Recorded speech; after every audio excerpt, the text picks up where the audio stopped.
Pakistan's rightful Prime Minister Imran Khan, who has been arbitrarily detained for 553 days, addressed his lawyers and representatives of media at Adiala jail during the hearing of one of his over 200 politically motivated cases on Thursday. He said that the governance of the country is currently under touts of the military establishment.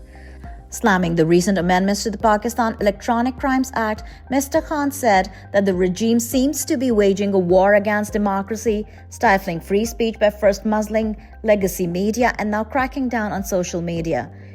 Imran Khan warned that this censorship is pushing Pakistan towards international sanctions. Mr. Khan called out the federal government for violating Article 18 of the Constitution by meddling in provincial autonomy by appointing the Inspector General of Police in Khyber Pakhtunkhwa.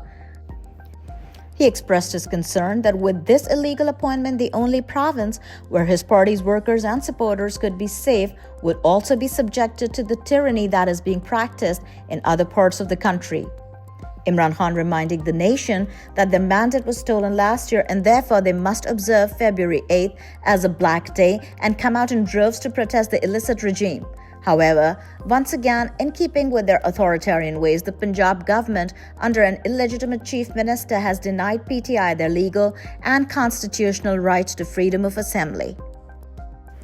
In its report on the audit and analysis of the results of the 2024 general elections held in Pakistan on February 8, 2024, Pathan Development Organization has laid out detailed evidence of the systematic election fraud carried out to steal the mandate of the people of Pakistan. The report states that the Election Commission of Pakistan acted as directed by Pakistan's military to implement, quote, the rigging plan enthusiastically and aggressively as well as earnestly and obediently, however, very carelessly, end quote.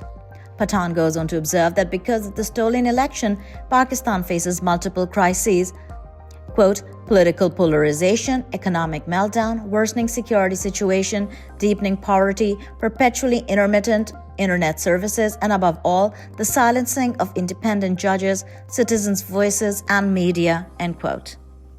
His Highness Prince Karim Agha Khan, the fourth spiritual leader of the Ismaili Shia Muslim community and known for his development work around the world, has died in Lisbon at the age of 88.